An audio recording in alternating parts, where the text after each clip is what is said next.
Entonces ya, Muy buenas tardes a todos, bienvenidos a los foros temáticos juntos con CIEUCAP. Bueno, estábamos conversando aquí que ya vamos para 5 años, increíble. El primer foro salió el 4 de noviembre del 2020, en plena pandemia. Y bueno, este cuento lo he hecho mucho, pero es que es muy lindo ver que una iniciativa que nació para no alejarnos de nuestra extensión social, pues se haya mantenido en el tiempo por una comunidad tan robusta como esta que después de 5 años se sigue conectando en este espacio y que ya no hay manera de hacerle una propuesta presencial porque es muy amplia. Tenemos gente del interior del país y de la diáspora también. Así que contentos de que estén todos acá con nosotros compartiendo en estos foros temáticos juntos con CEUCAP, que tal cual como su nombre lo indica, es porque sumamos muchísimas voluntades para hacer este posible. Yo sé que la gente que se conecta también lo hace porque ve, oye, de qué manera puedo yo aportar a esos foros que se hacen todos los miércoles de 4 a 5 por Zoom. Y el día de hoy vamos a estar conversando con el profesor Francisco Rodríguez, quien forma parte de nuestro equipo docente del Centro de Innovación y Emprendimiento. Nos ha acompañado desde la primera vez, ¿verdad, Francisco? Desde que así salimos es, con la correcto, materia, sí. desde La las primeras cátedra. ediciones. Así es, en la Cátedra Institucional de Innovación y Emprendimiento, que también estábamos compartiendo ahorita, que salió en plena pandemia. Nosotros nos aprobaron el programa y nos tocaba salir en abril. Sale el decreto de pandemia y mi equipo de profesores maravilloso, que ahí está Irwin, ahí está Francisco, ahí está Joel, bueno, montando toda esa oferta de manera remota, porque nuestra idea era salir presencial y tocó ajustarnos en tiempo récord. Ah, mira la profe Ofelia Romero, qué bueno también. Qué bueno tenerlos a todos aquí, gente de la UCAP y amigos de la casa. Nuestro profesor Francisco Rodríguez, que va a ser nuestro ponente invitado el día de hoy, va a estar conversando sobre este tema tan importante como es la propiedad intelectual para startups. Es mucha información, él siempre trae mucha información, así que yo agradezco el esfuerzo y le pido a ustedes que estén muy atentos y que cualquier comentario, cualquier pregunta, la pueden ir dejando en el chat. Si vemos que es algo que debe atacar en el momento, pues lo interrumpiremos para hacerle la pregunta. Si no, lo podemos dejar para los minuticos de cierre. Así que Francisco, abogado, ucavista de UCAP Guayana, profesor del Centro de Innovación y Emprendimiento, staff de la Aceleradora de Negocios y Emprendimientos Sociales Acelero Capital, bienvenido y gracias por estar aquí. Adelante. Muchas gracias, Aymar, y como siempre un placer compartir con todos ustedes, con el CIE y por supuesto también con nuestros foros CIE UCAP, que además son un espacio fundamental, necesario dentro del ecosistema de innovación venezolano para poder difundir temas relevantes para emprendimientos de carácter no solamente corporativo, sino además sociales, etcétera. Son espacios fundamentales para construir país. Entonces siempre para mí es un placer y un privilegio poder acompañarles. Antes de iniciar, tengo que preguntarles, porque siempre hay temas de conexión por acá en Guayana. ¿Pueden escucharme bien? ¿Pueden ver la presentación? ¿No hay ningún problema? Todo perfecto, sin problema. Todo Adelante. perfecto. Así Excelente, es. buenísimo. Entonces, el tema de hoy es propiedad intelectual para startups. Vamos a hablar de, voy a ofrecer algunas generalidades y recomendaciones y voy a empezar con una advertencia. Esto no es una presentación exhaustiva del tema. De hecho, este tema sería básicamente para hacer un semestre entero de aspectos legales, jurídicos del emprendimiento.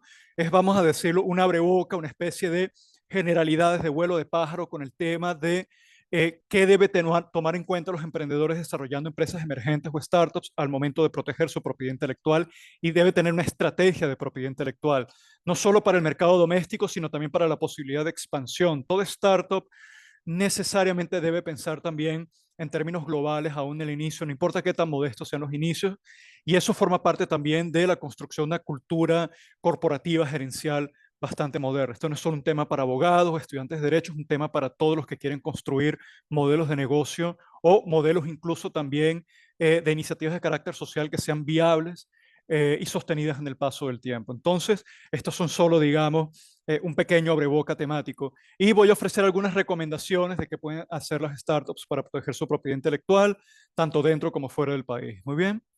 Entonces, vamos a empezar con una breve introducción temática, algo muy sencillo, pensando qué es propiedad intelectual, qué es esta categoría de propiedad con la que estamos lidiando. Bueno, la propiedad intelectual se refiere a los derechos de propiedad que se ejercen sobre las creaciones del intelecto humano, tales como invenciones, obras literarias y artísticas, símbolos, nombres e imágenes empleadas para identificar un producto comercial. La propiedad intelectual es una propiedad que versa sobre activos intangibles, es decir, activos que no son físicos, no se pueden tocar, no es maquinaria, no es equipo, no es mobiliario, no es edificio, es un activo intangible. No obstante, ese activo intangible a menudo es el activo más valioso que tiene una empresa. Por ejemplo, ¿cuál es el mayor valor? ¿Cuáles son los activos más valiosos que tiene McDonald's, por ejemplo? Son los restaurantes, son los locales, será el inventario que tiene, el equipamiento, el mobiliario interno.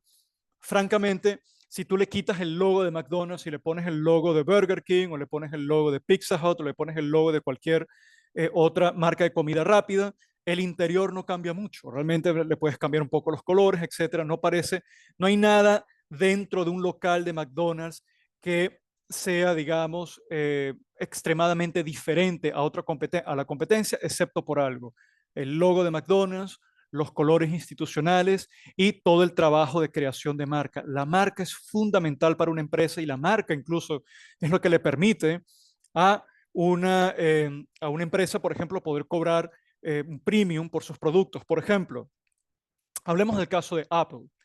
¿Cuál es el valor intrínseco de Apple? Ciertamente los equipos Apple, los iPhones, los tablets y los laptops de Apple son, digamos, equipos con buenas prestaciones, tienen buenos diseños, pero no son fabricados por Apple. Por lo general son fabricados por empresas como Foxconn, que es una empresa taiwanesa que tiene también presencia en China, que fabrica los productos. Apple terceriza la fabricación de los productos. Muchos de los componentes que están en un iPhone o en una laptop Apple han sido construidos y diseñados por otras empresas, digamos. Lo que hace Apple básicamente es le delega a la empresa que va a construir el producto, diseñar todo lo que es la estrategia y la logística para la manufactura, etcétera, etcétera.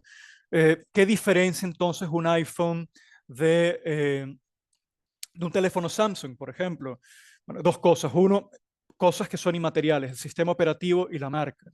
El sistema operativo, la interfase de usuario y la marca Apple en sí, el logo Apple, la estética Apple, son activos que, si bien son intangibles, son los más valiosos para la empresa porque les permite poder diferenciarse de manera, digamos, muy clara de la competencia y los consumidores Apple, digamos, consumen sus productos porque esperan algo de ese producto Apple, esperan una experiencia y la marca, que es otra cosa, la marca es la garantía que le ofrece a ese consumidor que va a recibir la experiencia que está buscando. Los consumidores de Apple tienden a ser muy leales a sus productos. Entonces, la propiedad intelectual es de gran valor.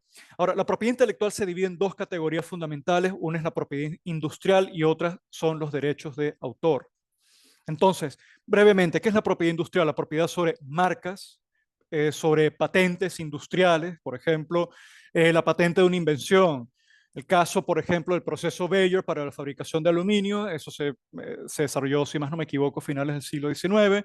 Fue inicialmente patentado, la patente le ofrece una protección por un periodo de tiempo. Una vez que ese periodo de tiempo se agota, la patente se convierte en dominio público, en algo que se conoce como the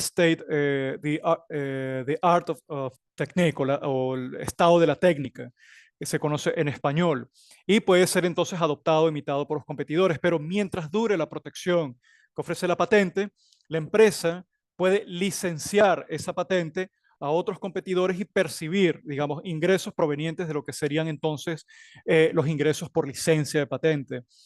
Eso sucede también mucho, temas del licenciamiento, sucede mucho en términos de franquicias. Cada vez que alguien invierte en una franquicia, compra una franquicia, lo que estás comprando es un conjunto de derechos. El derecho a utilizar el logo y la imagen de la empresa franquiciante, el derecho a utilizar procesos internos que pueden estar también patentados, los procesos internos administrativos de gestión de cliente, de gestión financiera, inclusive pueden ser patentados, pueden ser protegidos por la figura de patente. Entonces, o la figura, como es típicamente en estos casos, de la figura del secreto industrial, y ya cuando vayamos avanzando en la presentación vamos a ver un poco la diferencia entre esas categorías. Y luego están los derechos de autor, que son los derechos que pueden percibir, por ejemplo, escritores respecto a las obras que han desarrollado. Por ejemplo, J.K. Rowling se ha podido convertir en una multimillonaria porque ya percibe, digamos, las regalías provenientes de los derechos de autor de su obra Harry Potter, que es uno de los, digamos, uno de los libros, de hecho, infantiles o de jóvenes o adolescentes, por decirlo de alguna manera, más vendidos del mundo. Y ella percibe regalías por cada libro, por cada ejemplar físico o virtual vendido en una tienda, por ejemplo, como la de Amazon. Cada vez que se vende un libro, ella percibe un porcentaje de esa ganancia. Entonces, eso ha permitido a J.K. Rowling entonces pasar de lo que era originalmente, estaba trabajando de mesera en un restaurante a ser una multimillonaria hoy en día. Lo otro también, por ejemplo, hay muchas personas que no lo saben, pero el software se protege también por derechos de autor, digamos, los ingenieros informáticos, los desarrolladores informáticos que escriben o desarrollan un software pueden protegerlo bajo la figura de derecho de autor también y entonces poder lucrarse igualmente de ese derecho que tienen sobre puede ser una aplicación o puede ser un software o líneas de código que han redactado. Entonces, eso es algo que no suele conocerse mucho, incluso hasta en el mundo de la informática. Se tiene que enfocar mucho en el aspecto técnico, pero a veces lo que tiene que ver con estrategias de protección legal suele quedar un poco descuidado y eso vamos a tratar de remediarlo un poco el día de hoy. Legislación venezolana y una ley de propiedad industrial de 1956, que necesita francamente revisión, y una ley sobre derechos de autor de 1993, y estas son, digamos, los dos instrumentos de la legislación doméstica que protegen tanto la figura de la propiedad industrial como de la figura del derecho de autor. Debido a la premura de la presentación y además también de lo corto del tiempo, no voy a ahondar en estos instrumentos legales, pero los coloco acá entonces para que ustedes puedan también investigarlos. Entonces, vamos a ahondar ya de fondo en el tema de la presentación propiedad intelectual para startups. Para una startup que a menudo se basa en una idea disruptiva o una tecnología única, recuerden que las startups, digamos, no toda empresa pequeña es una startup. Una startup tiene que cumplir una característica fundamental que le define y es que están desarrollando modelos de negocio innovadores o están, digamos, modificando un modelo de negocio existente de una manera tal que no existen precedentes. Últimamente se trata de empresas que están desarrollando productos y servicios, modelos de negocio que son innovadores a un punto tal que no hay precedentes y por ende tienen que realizar todo el proceso de validación de la idea en el mercado para poder identificar si efectivamente tiene viabilidad comercial. Entonces, a menudo se trata de ideas disruptivas, de tecnologías únicas. Así que la propiedad intelectual no es solo un mero trámite legal, es un escudo protector y una herramienta estratégica para el crecimiento de toda startup. ¿Cuáles son los beneficios claves? Bueno, empezamos con la ventaja competitiva y la exclusividad. Permite que la startup sea la única que use su innovación y marca por un tiempo, impidiendo que los competidores la copien o la imiten, manteniendo así su singularidad en el mercado. Yo tengo que aquí hacer un comentario como abogado también y como emprendedor.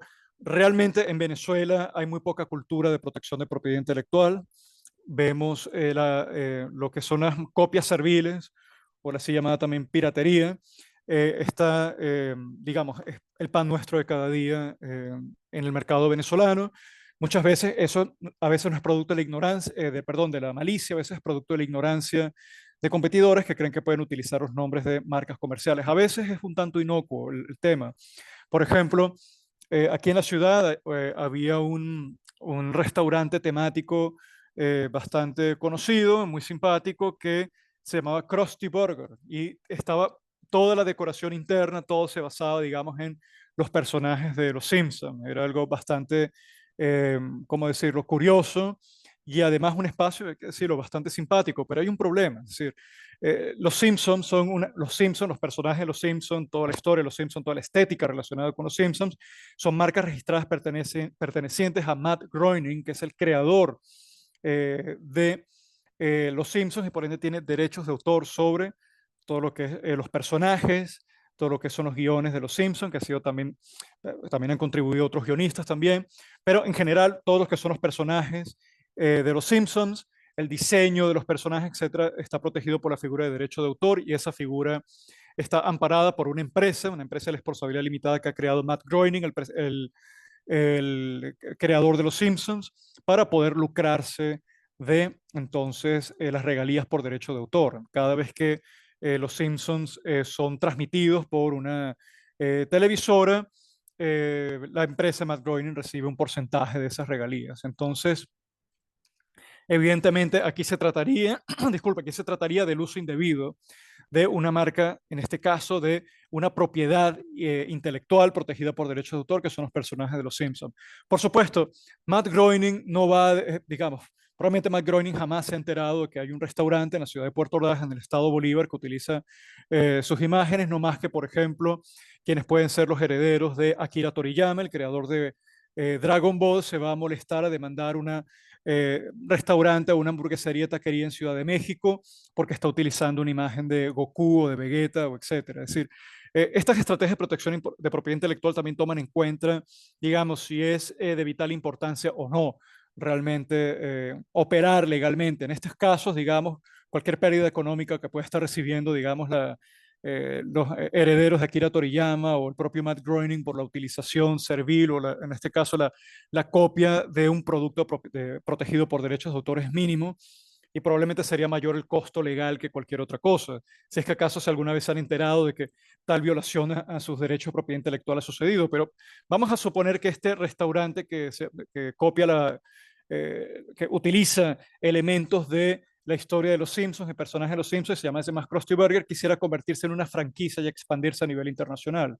Ahí seguramente vendría una acción legal por parte de los representantes legales de Matt Groening en los mercados en los cuales esta empresa quiera tratar de expandirse y evidentemente le dirían la utilización no autorizada de estos personajes es una violación de los derechos de autores que pertenecen a Matt Groening Limited Liability Company, compañía responsable limitada, etcétera, etcétera, y se lanzaría entonces una acción de exigiendo parar y desistir. Entonces, ese es el tema de la propiedad intelectual, que no solamente puede ser, pues tiene elementos que puede ser, digamos, grave para quienes pueden ser víctimas de la copia de propiedad intelectual, los emprendedores o los dueños de esa propiedad intelectual, sino que también el uso indebido de propiedad intelectual o de marcas protegidas por parte de emprendedores que quieren, digamos, construir un negocio o expandirse, pueden verse entonces bajo riesgo legal e imposibilitados de poder expandir sus operaciones porque están utilizando indebidamente propiedad intelectual ajena.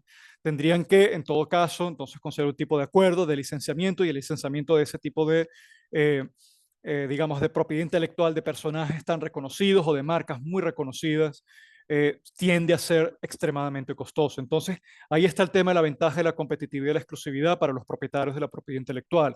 Protege sus derechos, protege además el esfuerzo de esa innovación y les permite además un tiempo en donde a través de, digamos, la patente o a través de derechos de autor, eso le permite, digamos, una suerte de monopolio legalmente establecido, de monopolio comercial legalmente establecido que permite a empresas y individuos eh, poder lucrarse, poder monetizar por los productos de su innovación y de todo ese esfuerzo intelectual de investigación y desarrollo en el caso de empresas o el caso del puro esfuerzo intelectual y creativo y artístico de escritores, pintores, etcétera, etcétera, que buscan proteger el producto de su tiempo y su esfuerzo.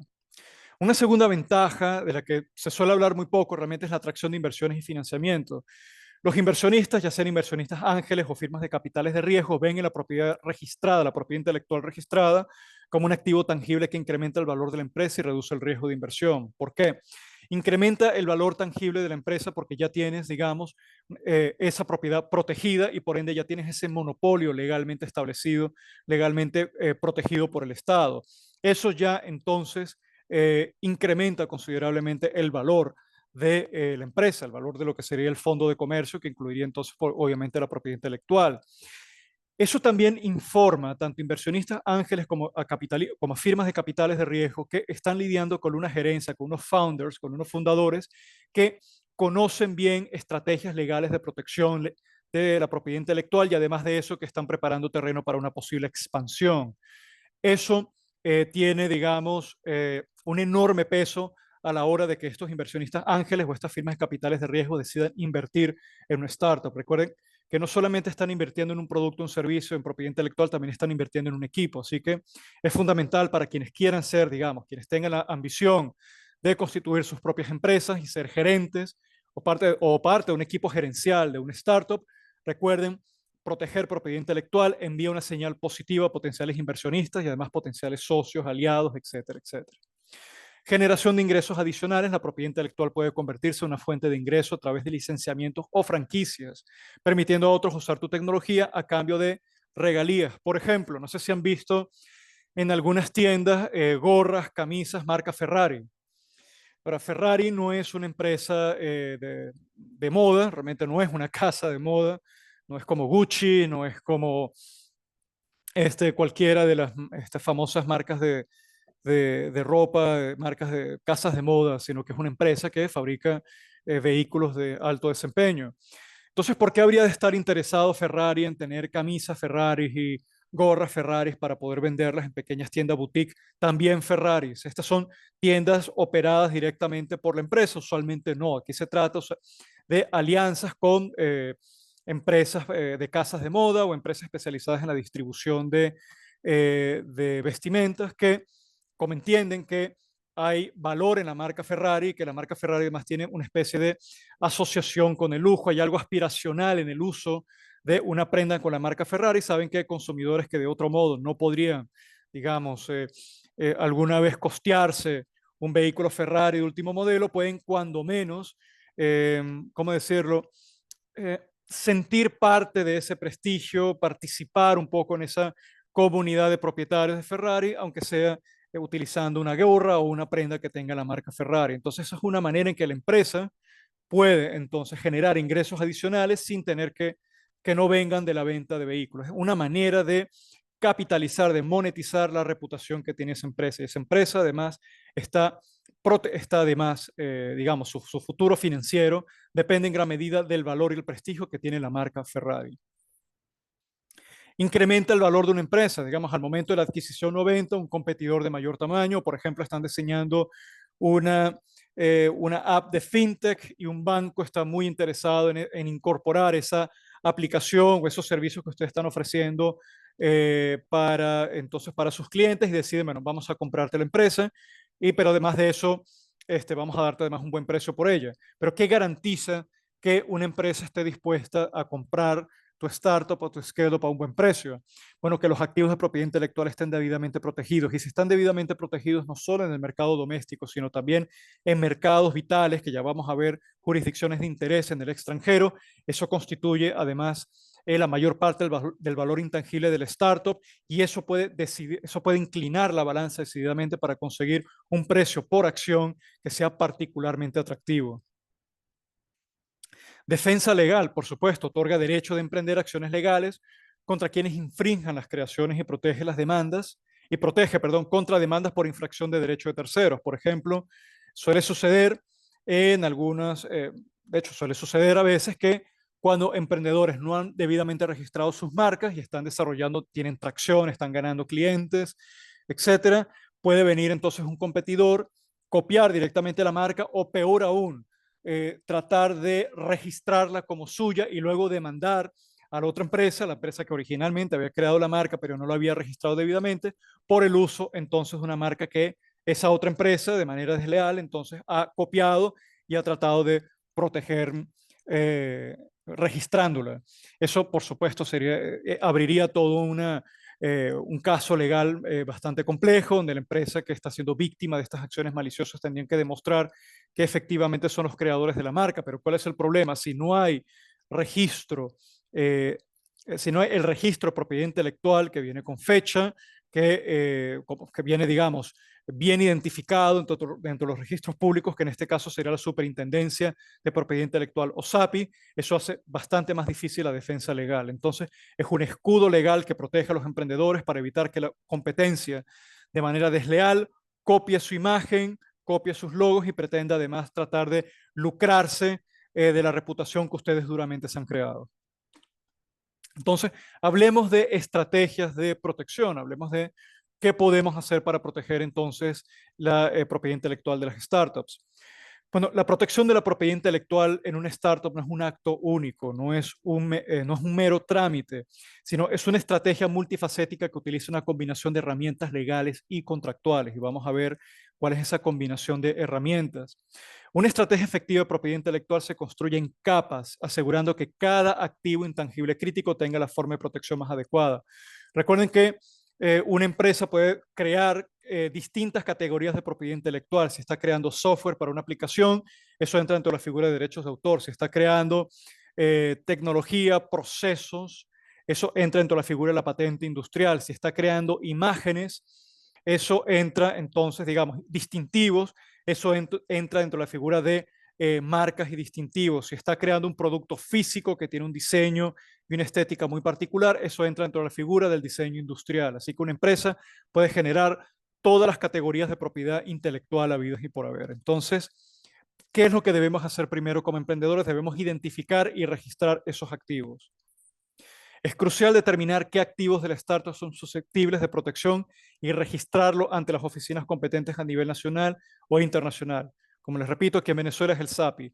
En esta presentación no he incluido detalles sobre el tema de la Superintendencia de Propiedad Intelectual. Eso pudiese ser tema para otra presentación, pero a modo de adentrarlos en el tema, es en la Superintendencia de Propiedad Intelectual donde se registra esa propiedad intelectual. A modo de paréntesis, de hecho, en la presentación que hice hace unos años, los primeros foros de propiedad de CEOCAP, hice una presentación sobre propiedad intelectual y pueden conseguir también más información sobre registro en el SAPI. Entonces, primero, ¿qué categoría de activos son susceptibles de ser protegidos por propiedad intelectual? Bajo la figura de propiedad intelectual, las marcas comerciales, el nombre de la empresa, el logo, eslogans, cualquier signo distintivo que identifique tus productos o servicios en el mercado. Eso entra dentro de la figura de registro de marca ante la Oficina de Propiedad Intelectual Local, en este caso el SAPI, y además de eso, importantísimo, la reserva de nombre de dominio en Internet. Quiero detenerme un momento acá. Esto pareciera ser un poco pueril o parecer poco importante. Muchas startups, muchas empresas emergentes, para ahorrar dinero, deciden que no invertir en un dominio.com, ni siquiera un dominio, digamos, .com.be, sino que utilizan un perfil de Instagram, utilizan, eh, digamos, perfiles en redes sociales, en Instagram, en X, antes Twitter, en Facebook, y creen que con eso es suficiente para que haya registro público de esa marca y que eso protege entonces la marca. No, no es así. Se debe registrar, se debe hacer el registro de marca ante el SAPI para que esa marca pueda ser defendible legalmente en contra de acciones maliciosas de otros que quieran copiarla indebidamente. Y es muy importante la creación de un dominio .com y también .com.be. ¿Por qué? Supongamos que ustedes tienen una startup que ya ha ganado dominio. Imagínense, vamos a poner un ejemplo, imagínense que el equipo de Cachea hubiese creado la empresa, pero creada la empresa no registraron a tiempo un dominio.com y otra persona de forma maliciosa registra el dominio www.cachea.com. Y resulta que ahora Cachea está en la situación que un competidor malicioso ha registrado el nombre de dominio con el nombre de la empresa y ahora está obligando a Cachea entonces trata de crear, digamos, un dominio de Internet similar, cambia el nombre de la empresa y crea una nueva marca que es sumamente costoso o se ve forzado a comprar el nombre de dominio a esta otra empresa. ¿Ustedes creen que esto es una situación puramente hipotética? Esto sucede muchísimo. Es uno de los actos maliciosos de violaciones de propiedad intelectual más comunes. Es casi una forma de chantaje y se presenta bastante. Por supuesto, el ejemplo de Cachea es algo puramente en términos de un ejemplo pedagógico, que el equipo de Cachea es muy profesional y seguramente hicieron el nombre de dominio de Internet, lo registraron aún antes de que la empresa fuese, digamos, ampliamente conocida en el mercado doméstico. Entonces, sumamente importante que la empresa identifique cuáles son esos activos que requieren protección. Otro activo que requiere protección, patentes de invención, una invención técnica que proporciona una solución nueva a problemas, productos, procesos. Por cierto, también pueden ser patentados procesos de captación de clientes, procesos de gestión interna. Esos también pueden ser patentados. ¿Por qué? Porque son procesos que generan valor. Y si puedes documentarlos y patentarlos, entonces puedes protegerlos. Usualmente se utiliza la figura de secreto industrial para alguna de estos procesos, sobre todo los que no son fácilmente eh, dilucidables o que pueden, digamos, desarrollarse por retroingeniería, es decir, por copia simple. Entonces, la patente protege productos físicos que de otro modo pudiesen ser, digamos, desarmados y analizados por la competencia. Entonces, la patente de invención de un producto, de un mecanismo, de un proceso industrial, lo que busca entonces es garantizar que el esfuerzo intelectual de investigación que ha realizado la empresa esté protegido y pueda entonces la empresa monetizarlo. Para ello se introduce lo que se llama una solicitud de patente que otorga exclusividad sobre la invención por un tiempo limitado. Por cierto, para software con funcionalidades técnicas o para hardware, aunque esto también hay que tomar en cuenta, el software también se puede proteger por derechos de autor. Eso va a depender fundamentalmente si se tiene o no funcionalidades técnicas. El hardware evidentemente es protegido por patentes de invención. Derechos de autor, obras creativas y originales como código fuente de software, diseño de interfaz, importantísimo. Los diseños de interfaz de una aplicación también son sujetos de copyright, de derechos de autor. El contenido de una web, manuales de usuario, manuales de usuario también, música, es protegido por derechos de autor. Eso entra dentro de la figura de registro de derechos de autor ante el SAPI. En muchos países la protección surge solamente con la creación, eh, pero el registro formal facilita la prueba y la defensa. Es decir, el derecho de autor, a diferencia con el tema de las patentes, nace al momento de la creación de la obra. Pero ¿qué sucede?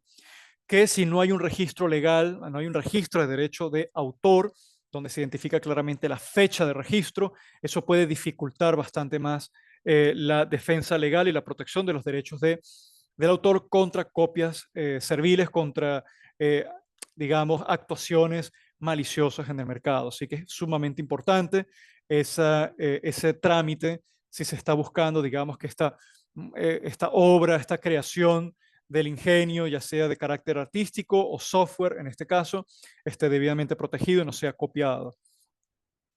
Secretos comerciales, y esta es, digamos, me parece que la figura más particular, porque la información confidencial con valor comercial como recetas, base de datos de clientes, fórmulas o algoritmos internos, no patentables. ¿Por qué no patentables?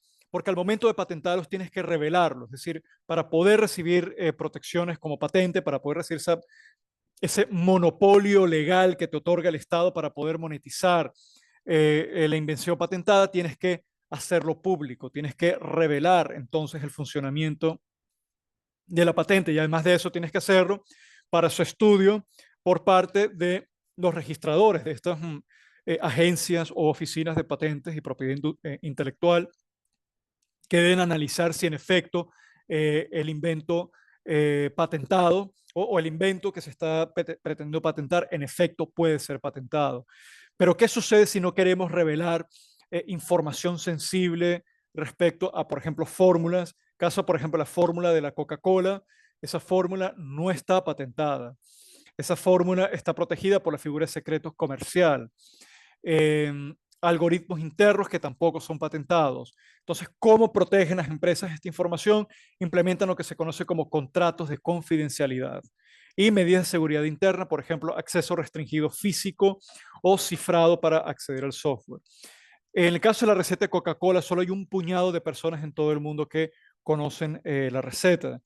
Entonces, Coca-Cola protege, digamos, lo que puede ser su sabor distintivo, que es lo que, digamos, le otorga a Coca-Cola su poder como marca, su poder como producto, a través de la figura de los contratos de confidencialidad y, por supuesto, también en medidas de seguridad interna. Y esto también es una recomendación, es una best practice, es unas mejores prácticas en startups, es siempre manejen contratos de confidencialidad con sus trabajadores y también con potenciales inversionistas a los cuales ustedes vayan a revelarle aspectos del modelo de negocio de la empresa.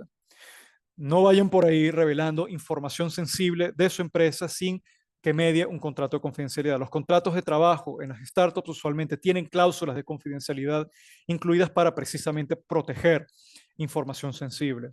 Ese es un tema también en el que a menudo hay muchas fallas en las startups y en empresas venezolanas donde esta información a menudo están protegidos no por contratos de confidencialidad, sino en base a la mera confianza interpersonal. Y no es que se dude de la honorabilidad de los miembros de la empresa, pero debe blindarse legalmente porque aquí estamos hablando potencialmente de activos intangibles que pueden valer millones de dólares, cientos de millones de dólares en algunos casos, miles de millones a veces, con marcas de carácter, marcas de alcance global. Entonces, esa protección es fundamental. Diseños industriales, la apariencia o estética ornamental de un producto. Eso a través de la figura de registro de diseño industrial para proteger la apariencia única del producto. Por ejemplo, la botella de Coca-Cola, esa botella distintiva de vidrio de Coca-Cola, está protegida también por la figura de registro de diseño industrial. Entonces, esto también ayuda a proteger la imagen de la empresa. Vamos a hablar de un tema sin duda de gran importancia para las startups, que es contratos y acuerdos legales. ¿Qué contratos y acuerdos legales debe tener la empresa? Primero debe tener, como ya le había mencionado, acuerdos de confidencialidad que es imprescindible antes de revelar ideas, tecnologías o información sensible a empleados y potenciales inversores y socios. Esto lo que permite, entonces, lo que hace es un impedimento legal a las personas a las cuales ustedes le están compartiendo esta información sensible de divulgarla públicamente. Si la divulgan públicamente, entonces van a haber unas consecuencias de carácter patrimoniales y penales de peso. Contratos de cesión de derechos patrimoniales, sumamente importante, aquí me voy a detener un momento. Asegurar que los derechos de propiedad intelectual creados por empleados, contratistas o desarrolladores externos como el código de un software sean transferidos formalmente a la startup. Sin esto, el creador podría reclamar derechos de coautoría en el futuro. ¿Qué significa esto? Esto significa lo siguiente, supongamos que yo estoy desarrollando una startup y contrato o subcontrato, digamos, a una firma de desarrolladores para ayudarme a desarrollar una aplicación, para escribir, digamos, el código de esa aplicación y esa va a ser mi aplicación principal. Y además de eso, están ayudando, les estoy, digamos, ayudando, los estoy contratando, los estoy tercerizando para que desarrollen la aplicación y desarrollen también la interfaz de usuario. ¿Qué sucede si yo no tengo un contrato de cesión de derechos patrimoniales? Que los desarrolladores de esta firma de desarrolladores que he tercerizado podría eventualmente reclamar la coautoría del código que han diseñado y de la interfaz de uso que han diseñado para poder percibir entonces parte de las regalías que pueda generar, regalías eh, generadas a partir de los ingresos de la empresa. En pocas palabras, puede salir sumamente costoso, puede ser extremadamente costoso a la larga, entonces perder la exclusividad del dominio de la propiedad intelectual, de código de software, de interfaces de usuario. Entonces, ¿qué es lo que se utiliza, qué figura se utiliza para prevenir estas situaciones? El contrato de cesión de derechos patrimoniales, es decir, cualquier empleado que sea un desarrollador o cualquier empresa que se vaya a tercerizar, que nos ayude a desarrollar el código de la aplicación, que nos ayude a desarrollar la interfase de usuario, etcétera, etcétera, debe entonces firmar un contrato de cesión de derechos patrimoniales que establecen que todos los derechos de autor concernientes al software que están desarrollando, la interfase de usuario que están diseñando, pasa a ser propiedad de la empresa que los está contratando. De modo tal, entonces, esa cesión entonces protege los derechos patrimoniales de la empresa. Entonces son transferidos formalmente a las startups. Si no realizamos este contrato, que tiene que ser un aspecto fundamental del due diligence, de la diligencia legal debida de toda startup, entonces estamos a riesgo, ¿ok? Estamos a riesgo de poder perder una buena tajada de los ingresos que pueda generar nuestra empresa, porque desarrolladores internos o externos podrían reclamar entonces coautoría. Acuerdos con fundadores. Se requiere establecer claramente, los fundadores deben establecer claramente que la propiedad intelectual entre los cofundadores desde el inicio, que todo lo que vayan a desarrollar en el seno de la startup, de la empresa, pertenece a la empresa, pertenece a lo que será el fondo de comercio de la empresa y no es propiedad particular de ninguno de los cofundadores. Son logos, esos son el software, los programas, interfaz de diseño, diseño industrial, logos, marcas, invenciones, etcétera, etcétera. Todo lo que se desarrolle que sea producto del ingenio, del trabajo intelectual también de los fundadores, de manera total o parcial. Es importante que ese acuerdo entre los fundadores establezca claramente que todo eso va a pasar dentro del dominio de la empresa, es decir, que la empresa es la que se hace propietaria de esos activos intangibles. Entonces, ¿cómo desarrollamos estrategias de propiedad intelectual? Muy bien. La primera es una estrategia combinada, vamos a llamarla blindaje en capas. El uso de múltiples herramientas de propiedad para una protección integral. Por ejemplo, marcas registradas, patentes, secretos comerciales, derechos de autor, de acuerdo al activo que está siendo protegido. Por ejemplo, tenemos una startup de software as a service que utiliza la figura de secreto comercial para proteger el algoritmo que han diseñado, lo que en inglés se conocería como un proprietary algorithm, un algoritmo de propiedad de la empresa, más derechos de autor, que en este caso sería protegido bajo el código de la aplicación que estaría protegida bajo la figura de derechos de autor. Entonces, como les comento, no es un solo registro, no es un solo trámite, es una estrategia de protección múltiples de distintos activos en base a su naturaleza. El secreto comercial también requiere de otras consideraciones de carácter práctico, por ejemplo, establecer medidas de seguridad respecto a quién puede acceder a esa información clasificada, esa información protegida. Puede ser incluso hasta protección física, el uso de cajas de fuerza, de cajas protegidas, por ejemplo. Hay empresas inclusive que protegen recetas escritas en las bóvedas de bancos, por si no saben, creo que es el caso también de Coca-Cola, si más no me equivoco, y de otras empresas que han desarrollado también recetas bastante que se han vuelto icónicas, que se han vuelto, digamos, muy reconocidas en el mercado. Pero también, por ejemplo, cifrar la información protegida en los computadores, en las bases de datos de las empresas. Y por supuesto, eso también requiere todo un due diligence en materia de ciberseguridad para proteger entonces para realizar labores, la diligencia debida para proteger eso en contra de hackeos y en contra de exploits que pudiese utilizar, digamos, algún miembro malicioso de la empresa o hackers que pudiesen tratar de copiar, perdón, de tomar, de copiarse información clasificada en la base de datos de empresas. Por cierto, empresas tan grandes como Sony con la plataforma PlayStation ha sido también víctima de hackeos. Entonces, aquí estamos viendo cómo los gerentes de una startup, de una startup no solamente tienen que tomar en cuenta estrategias de protección legales, también estrategias de protecciones prácticas y ciberseguridad para proteger también esos activos de propiedad intelectual. La estrategia contractual, asegurar siempre la titularidad sobre los derechos de estos activos que están siendo creados.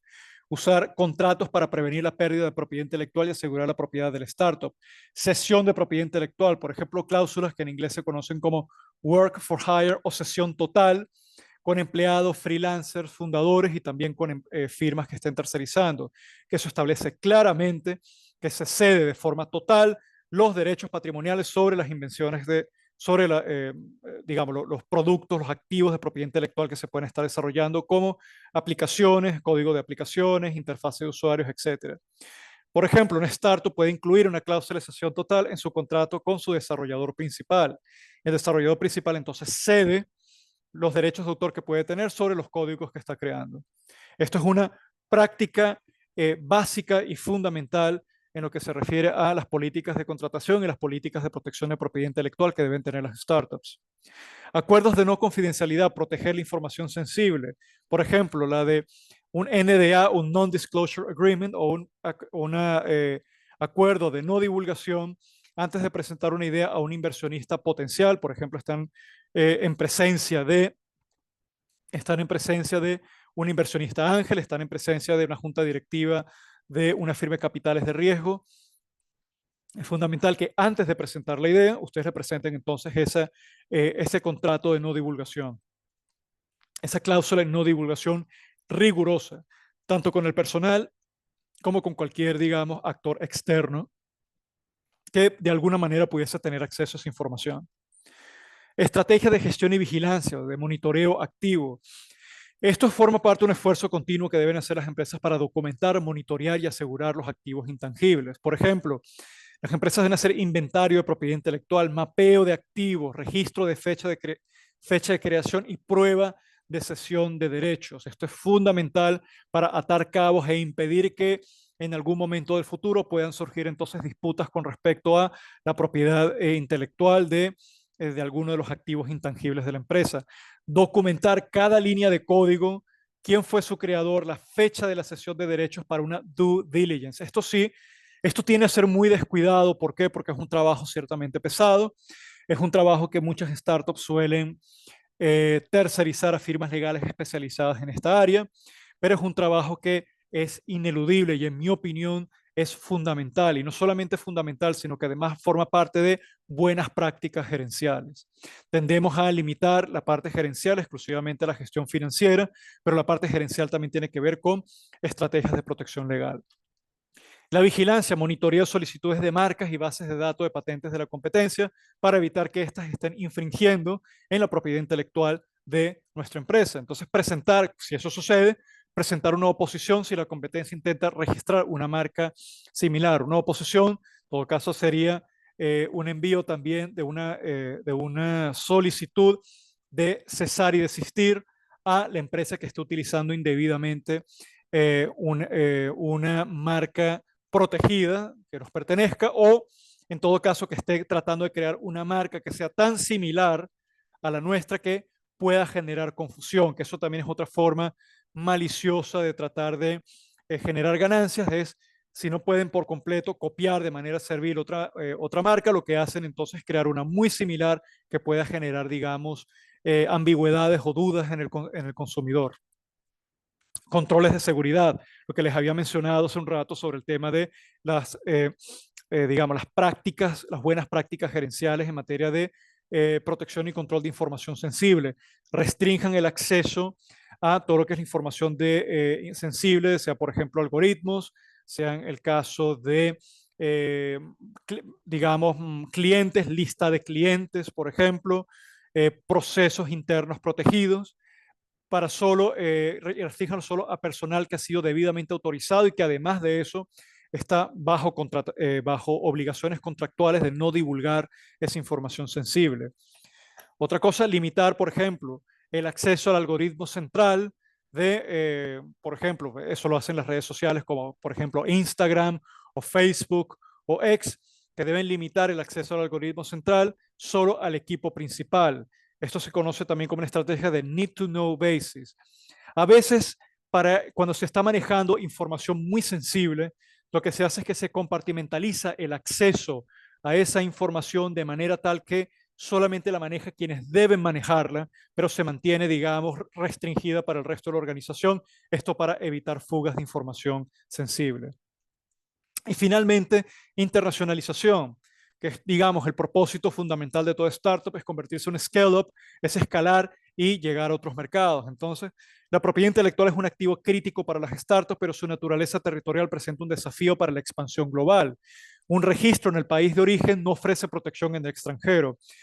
Si yo registro mi marca y, digamos, todos mis activos de propiedad intelectual en Venezuela a través del SAPI, eso no garantiza protección en un mercado, eh, por ejemplo, vecino, como pudiese serlo Colombia o Brasil o República Dominicana, o los Estados Unidos o Panamá. Se necesita hacer un registro en las instituciones o los registros de propiedad intelectual domésticos de cada uno de esos mercados en los cuales buscamos tener presencia para garantizar que esa propiedad intelectual esté protegida. Entonces, la clave para una internacionalización exitosa es utilizar los sistemas centralizados también de la Organización Mundial de la Propiedad Intelectual, OMPI, para ganar tiempo y optimizar costos antes de la costosa fase de registro nacional.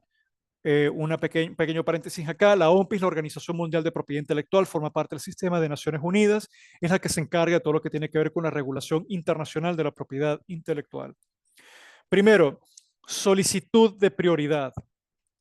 La solicitud de prioridad es presentar la primera solicitud de patente en la oficina nacional en la cual nosotros estamos buscando, en el mercado en el cual estamos buscando proteger nuestros activos. ¿Por qué? Porque eso establece, disculpen, una fecha de prioridad. Esto lo que se trata es de dar fe pública de que estamos, digamos, obrando con las diligencias debidas para proteger nuestros activos, y genera una fecha que se convierte en fecha de prioridad. Fija la fecha de la invención globalmente, crucial para la novedad. Es decir, crea una fecha, inicial de registro que nos permite, digamos, un cierto grado de protección mientras vamos registrando en los demás mercados.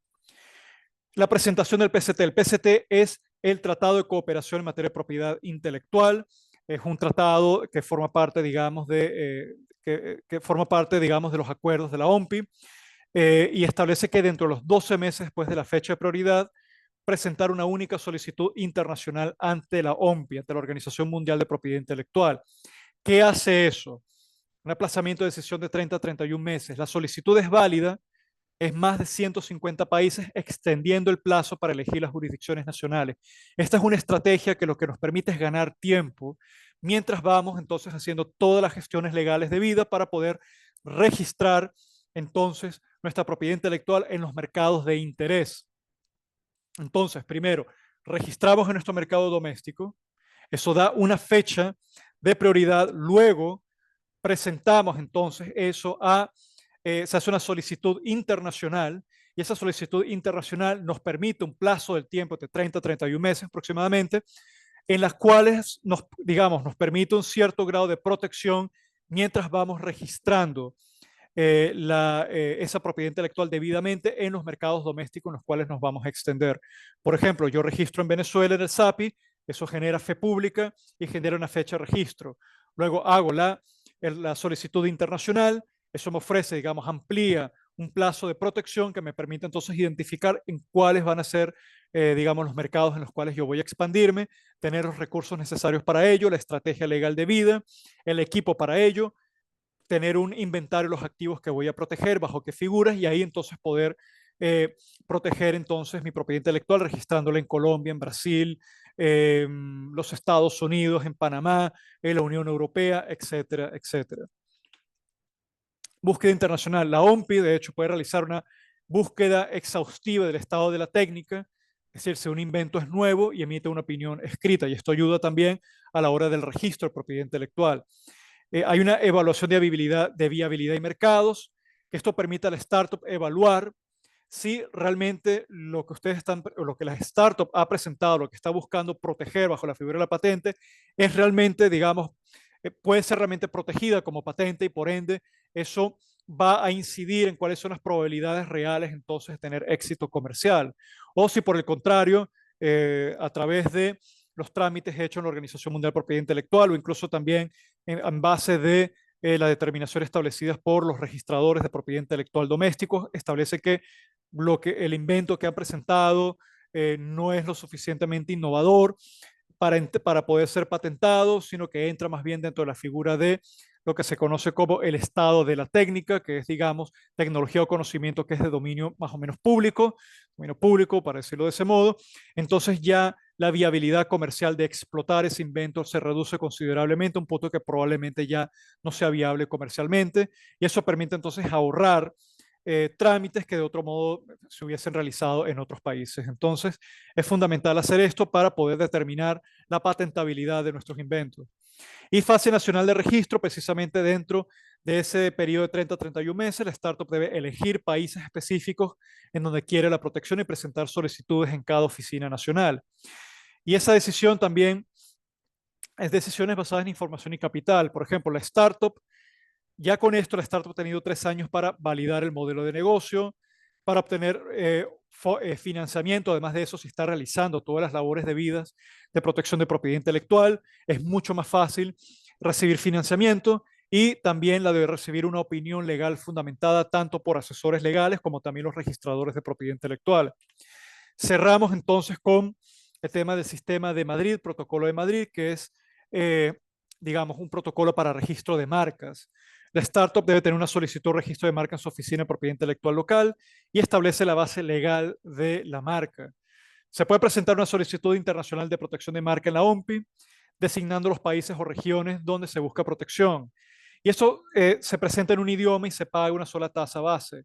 Esto en el caso, por ejemplo, si se quiere ingresar en mercados como la Unión Europea, donde hay numerosas jurisdicciones, pero en lo que se refiere a sistema de registro de propiedad intelectual, está centralizado en una institución de la Unión Europea. Entonces, esto lo que forma parte es de un sistema de protección global centralizado que permite entonces, digamos, generar ese espacio de tiempo necesario para que las startups puedan realizar todos los trámites y diligencias necesarias para poder entonces registrar formalmente su propiedad intelectual en las jurisdicciones domésticas, pero recibiendo vamos a llamarlo una protección parcial durante ese periodo aproximadamente de 3 años para poder realizar todas esas gestiones. ¿Qué jurisdicciones son de peso? Por ejemplo, los Estados Unidos, particularmente estados como Delaware, son estados que se suelen utilizar mucho para registrar empresas que son propietarias de toda la propiedad intelectual de, por ejemplo, una empresa puede decidir transferir a otra empresa que digamos que forma parte de la misma que es propiedad también de la misma empresa matriz en el estado de Delaware para que sea propietario exclusivamente de la propiedad intelectual y pueda monetizarla en una jurisdicción que tiene un bajo peso fiscal. Esas son estrategias corporativas de carácter de propiedad intelectual y fiscal. Estados Unidos fundamental para el venture capital, Estados Unidos donde están las principales firmas de capitales de inversión y usualmente empresas latinoamericanas, startups latinoamericanas que están creciendo y quieren expandirse, solamente tienen que cambiar su domicilio comercial y transferir la propiedad intelectual de la propiedad de la empresa doméstica a una empresa registrada en los Estados Unidos, que es un requisito indispensable para poder recibir ese financiamiento de estas firmas de capitales de inversión. La Unión Europea, otro mercado fundamental porque es un mercado bastante grande, una clase media muy robusta y tiene un mercado unificado de 27 países.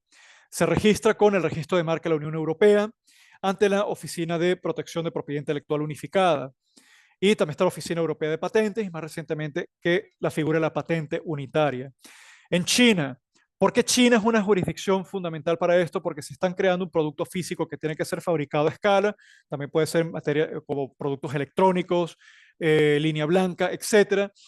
Es crucial si van a fabricar en China, que es usualmente donde tienen, digamos, los grandes emporios de manufactura a gran escala, pues se requiere también registrar esa propiedad intelectual en China para darle, digamos, algún cierto grado de protección en contra de las acciones maliciosas por parte de contratistas que pudiesen entonces copiar el diseño y simplemente venderlo bajo su nombre.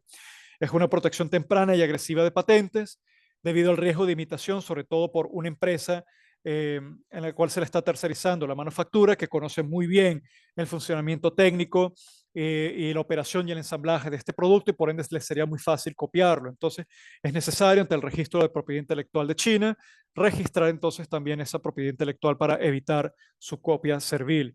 China, en todo caso, digamos, es un destino eh, que tiene sus complicaciones en materia de propiedad intelectual, aunque ciertamente el gobierno chino ha tratado de mejorar la protección para inversionistas extranjeros para reducir esas ansiedades. Muy bien, con eso creo que finaliza la presentación, creo que ha finalizado a tiempo, traté de reducir este tema, que es por lo demás bastante complejo y extenso, lo más que pudiese, a lo que considero que era relevante para nuestra audiencia. Entonces, bueno, les agradezco muchísimo. Aymara, no sé si nos va a dar tiempo para alguna pregunta o comentario. No, Tú me muchísimas indicas. gracias a ti, Francisco, por toda la información que nos has preparado para el día de hoy. Desde antes de terminar ya estabas recibiendo palabras de agradecimiento. María Emilia te comentaba muchas gracias por tan valiosa información. Respondió a muchas de mis interrogantes con respecto a la protección de la información confidencial. Esta presentación superó enormemente mis expectativas. Irwin, también mucha información para procesar, mucho en qué pensar como emprendedor. Muchas gracias. Creo que es la profe Ofelia, ¿verdad? De educación. Ofelia Romero, excelente. Así que bueno, muchísimas gracias, Francisco, por habernos traído un material tan valioso. De verdad que siempre agradecemos mucho tu dedicación con el Centro de Innovación y Emprendimiento. Creo que además, mira, Rafael quiere hacer una pregunta.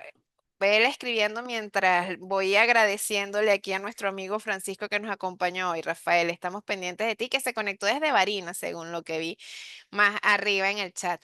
Pero bueno, Francisco, te decía, agradecida por siempre tu disposición a colaborar con el CIE. Este material, lo que a mí en particular me agrada. Es que nos pone a pensar como un futuro empresario, ¿no? O sea, yo creo que esa mirada del emprendedor que empieza en cómo proteger esa innovación, eso en lo que está trabajando, eso que está construyendo, con miras a explorar nuevos mercados, es porque estoy pensando en grande. Entonces, gracias Francisco por traernos también esa mirada a este encuentro. No, gracias a ustedes y bueno, espero que les haya sido de utilidad. Sé que fue bastante información para ir procesando, pero si, Así es. digamos, si hay un punto en el que quisiera que hicieran énfasis en la presentación de hoy, si no es el tema de internacionalización, es el tema de los contratos. Fundamental, Muy formalicen esas bien. relaciones con sus equipos de trabajo, con las empresas con las que vayan a tercerizar desarrollo de software, etcétera. Fundamental esos acuerdos de confidencialidad y esos acuerdos también de cesión patrimonial para evitarse problemas a futuro.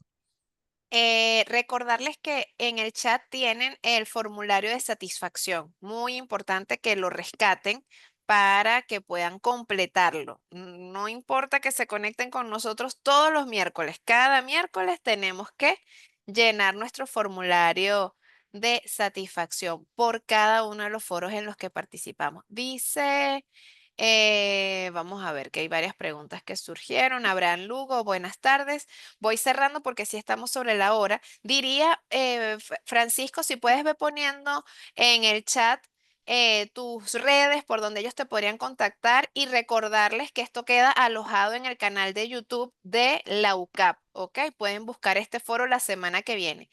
Muy buenas tardes, un gusto, excelente toda la información de muchísima utilidad. Tenía una pregunta en el caso del uso de la IA al momento de patentar un prompt. ¿Sería algo viable o sensato, correcto? ¿Sería patentar el método de creación de un prompt? Evelyn dice, definitivamente la propiedad intelectual debe ser uno de los primeros pasos cuando emprendemos. Rafael Miguel dice, tengo presentación en final, concurso ideas de un producto. Sé que no puedo con la patente, pero sí lo hago como modelo de utilidad. Yo no entendí mucho. Mario nos dice, los contratos es lo principal con recursos humanos y terceros. Francisco ya nos está dejando su correo, ¿ok? Sí, Rafael, yo Ujú. creo que mejor por correo franrotr@uca.edu.be para contactar directamente al profesor Francisco Rodríguez, quien seguramente estará atento a esas interrogantes y sobre todo para Rafael que está preparándose para su presentación final. Francisco, gracias por sumarte y a ustedes les digo, la semana que viene vamos a estar hablando de finanzas con Evelyn Tallo, así que los esperamos aquí a las 4 de la tarde como siempre, como todos los miércoles en los foros temáticos juntos con CIEUCAP. Feliz tarde para todos y gracias Francisco por acompañarnos el día de hoy. Gracias a ustedes y feliz tarde para todos, que estén muy Feliz bien. tarde, seguro que sí. Chao, chao.